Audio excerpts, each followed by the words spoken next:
Bonjour, alors je le sens, vous vous posez toutes et tous la question. Je voudrais vous rassurer, ce matin, il y aura bel et bien un autobus de campagne qui vous sera réservé lors des élections générales de 2026. Vous serez toutes et tous les bienvenus pour couvrir la campagne du Parti québécois.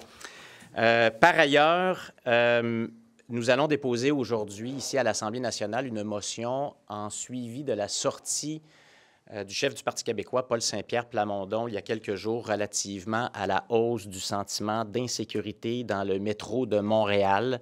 Et nous allons demander une nouvelle fois au premier ministre François Legault de se saisir lui-même de cet enjeu qui est extrêmement important pour le métro à Montréal, c'est-à-dire rétablir ce sentiment de sécurité au bénéfice des usagers, mais surtout de s'attaquer aux causes de ce sentiment d'insécurité.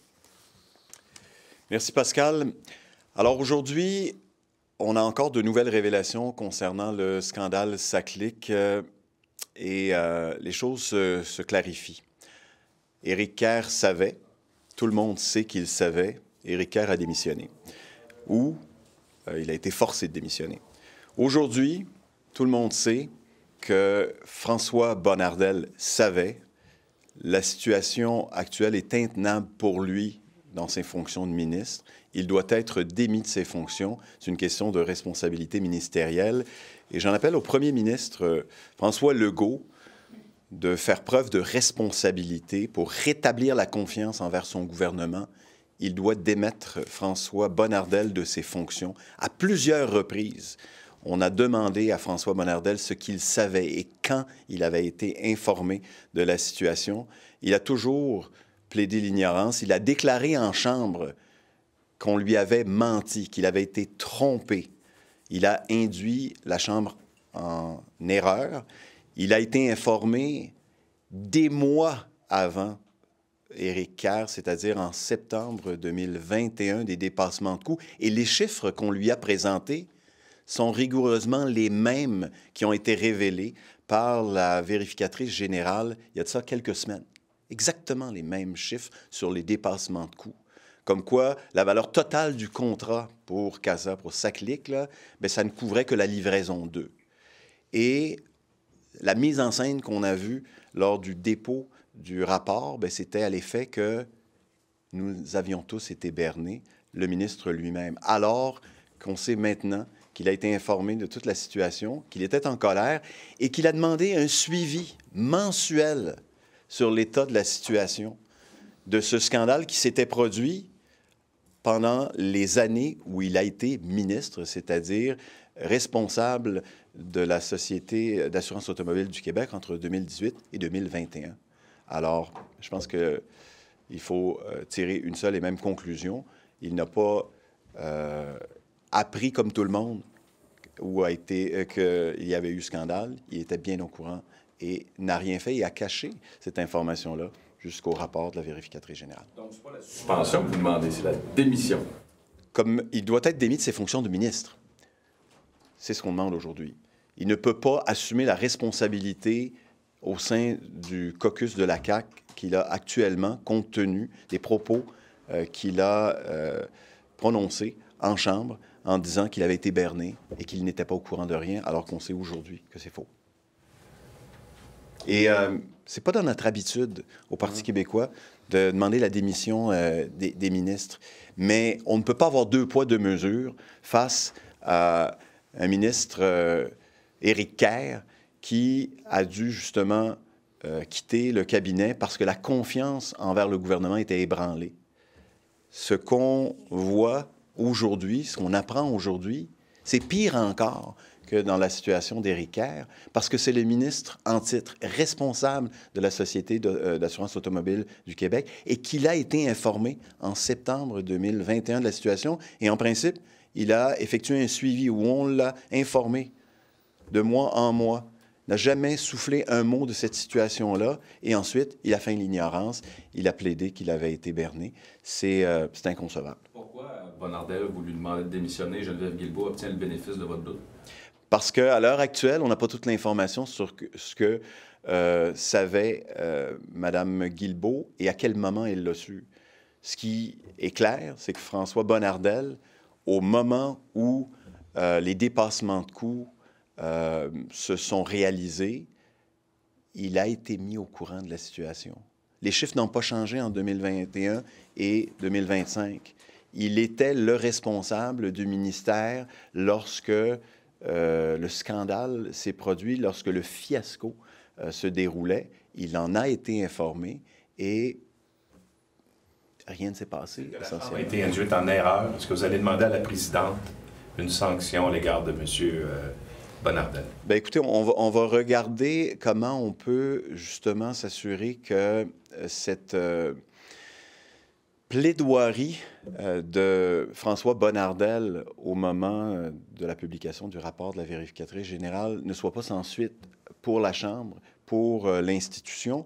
Et si on a eu un débat hier, auquel d'ailleurs mon collègue Pascal Bérubé a participé, sur l'information qui a été retenue par les dirigeants de la SAC face à la CAP, à la Commission de l'administration publique, bien, effectivement, on peut aujourd'hui penser que ce même débat-là devrait être fait concernant les propos tenus par François Bonnardel. Mais je peux... En clair, vous allez demander à la présidente Bien, en fait, on n'a pas statué pour être parfaitement transparent sur les mesures parlementaires qui peuvent être mises en place pour face à la présidente, à savoir si on doit tenir un débat sur le fait que François Bonnardel a induit la Chambre en erreur.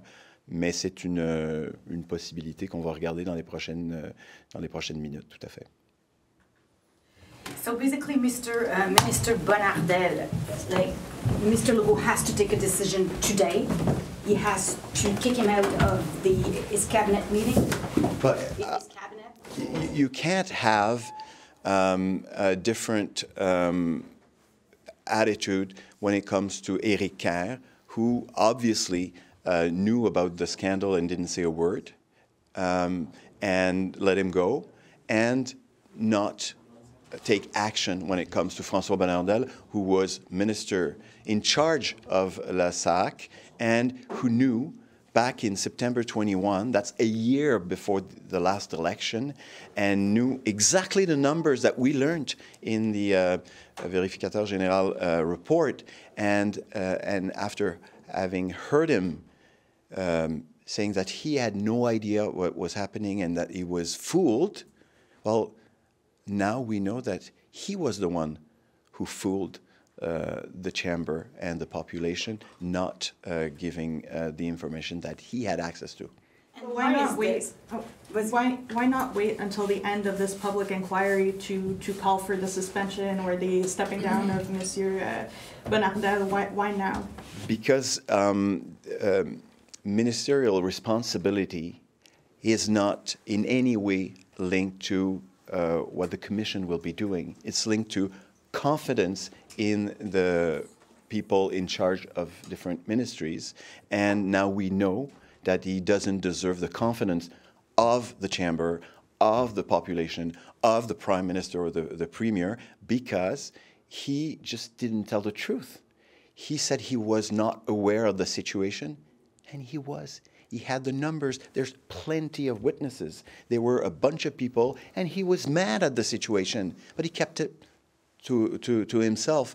Or did he talk to his boss? We still don't know. But there is, right now, way enough information to take action when it comes to Mr. Bonnardel. Does Madame Guilbeault still have your trust? Well, at this point in time, I mean, it's, you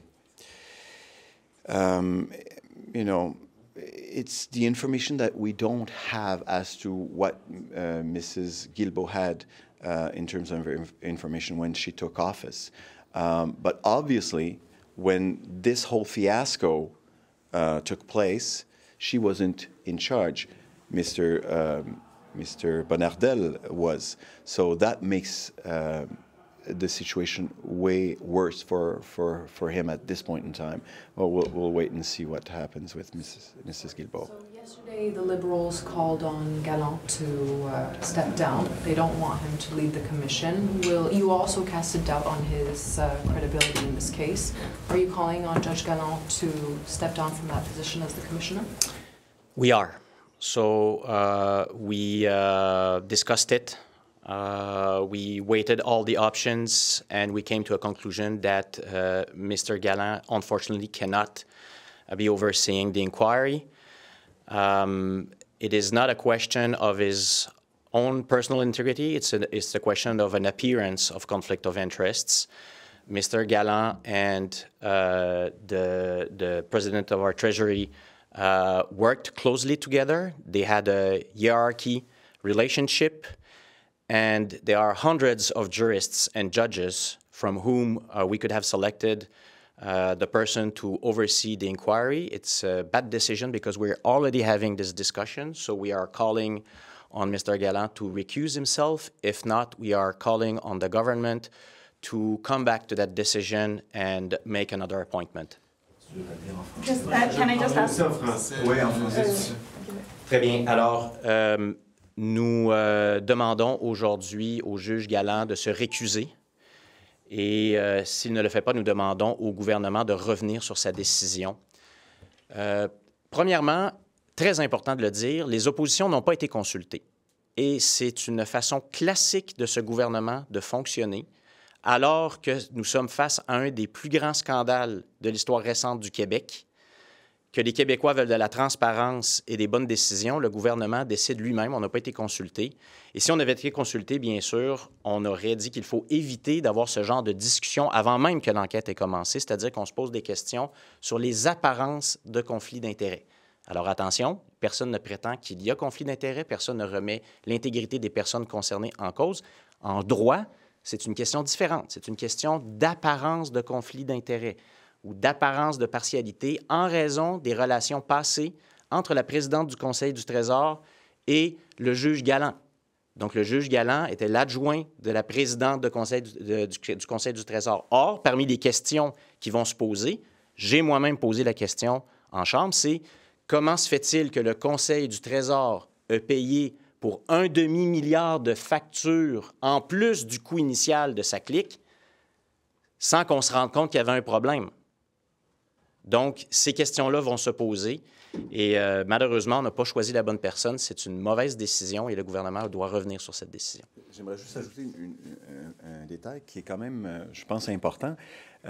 Quand le premier ministre a décidé ou a annoncé qu'il allait effectivement mettre en place une commission d'enquête, il a tendu la main aux oppositions en disant « mais je veux collaborer parce qu'on doit tous aller au fond des choses, il faut savoir ce qui s'est passé ». Malheureusement, mais il ne l'a pas fait, il n'a pas démontré cette volonté-là de collaborer, d'une part en ne mettant pas les oppositions dans le coup pour le choix du ou de la commissaire, et c'était d'ailleurs une de nos demandes dans la lettre qui a été écrite par notre chef, puis évidemment sur le mandat.